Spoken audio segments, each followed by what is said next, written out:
на републиката. Звездите вещаят. Тъй се казва статията. Първата жена, председател на Народното събрание, е родена под подвижния знак Близнаци.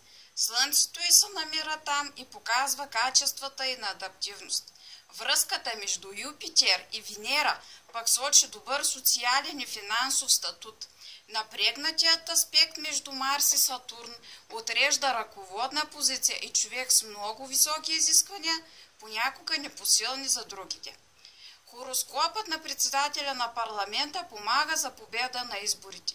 Роден лидер приемаш властта сериозно и с лекота.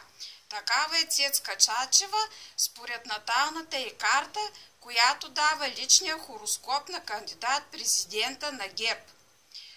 Звездите разкриват, че тя има големи шансове срещу основния опонент на левицата и не случайно била посочена от другаря премиер Бойко Борисов като майка на нацията.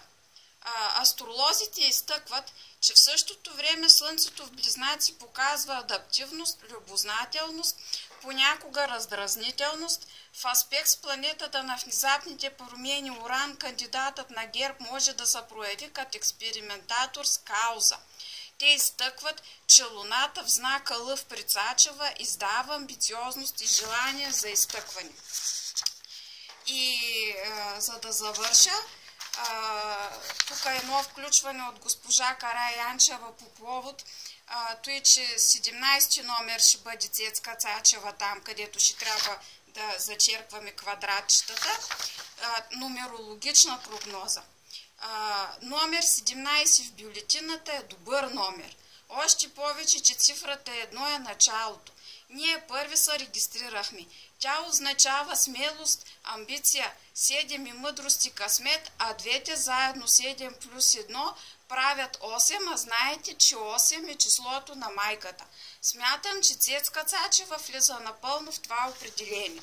Това е на госпожа Караянчева са думите, а аз тук да добавя, че осмицата, като се раздели на осмица, става единица, което е съвършено число, и като легне пък осмицата, той символизира безкрайността, което означава, че Цецка Цачева завинаги ще бъде лидер на нацията. Мерси за вниманието.